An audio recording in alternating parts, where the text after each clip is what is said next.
I set myself the challenge to watch every single episode of Doctor Who and do it all in 1 year. Everything from 1963 right up until the modern era.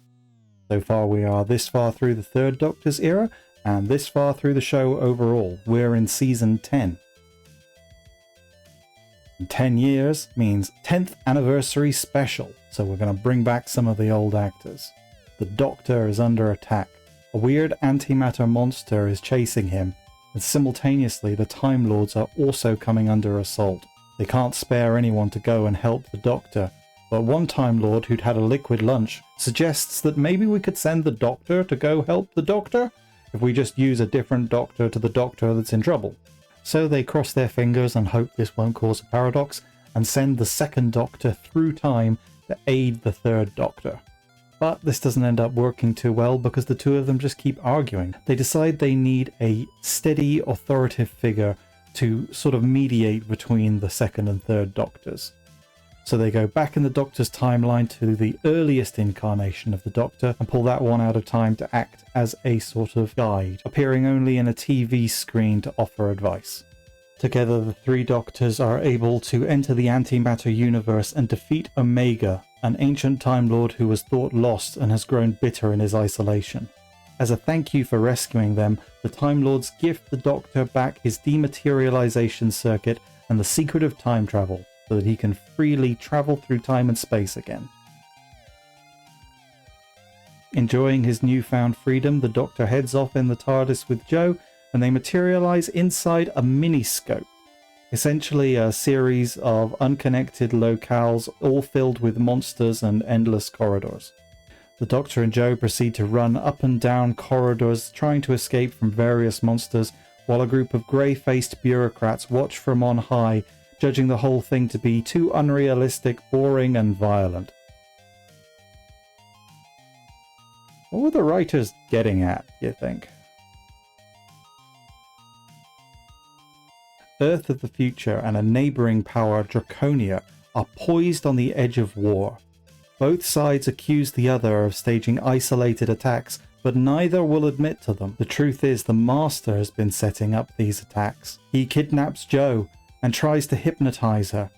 You might not remember, because I didn't tell you, that back in Terror of the Autons, the Master managed to successfully hypnotize Jo to try and plant a bomb in the Doctor's laboratory. Since then, Jo has decided she's not going to be hypnotized so easily. She resists the hypnosis by shouting nursery rhymes over and over again until the Master just gets so annoyed he gives up. But why is the Master doing all this, you may ask? Well, he's trying to destabilize the galaxy for his masters. Who are the Master's masters? Well, who could have a master plan? It's the Daleks. Landing on the planet of Spiridon, the Doctor must help a small Thal task force to stop the Daleks from amassing an army. Jo is injured and separated from the Doctor. She is rescued by one of the native Spiridons, who are naturally invisible, and the Daleks want to harness this ability for themselves. Jo and the Doctor work separately with their respective factions until they are reunited. Look, will you excuse us for a moment? My friend has rather lots to do. Of course. Oh, Doctor, wait till you hear what happened to me. It was terrible. And then I got rescued by this bowl. Wait. She's gotta know. She knows, right?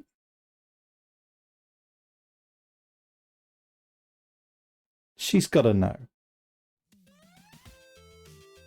Okay, the main plot of this serial is something about an evil computer and pollution making giant maggots, but that's not the important thing. That's not what we're going to talk about. This is Clifford Jones. He's an environmental activist and he grows mushrooms and he protests oil, which, you know, great so far. But he is also aggressive, dismissive, sexist and patronizing. He shouts at Jo, diminishes her, calls her a kid, calls her a goat, like repeatedly. Then at the end of the serial, he proposes to her and she accepts, and they go off to live in the Amazon looking for mushrooms. Like, Joe, you could do so much better.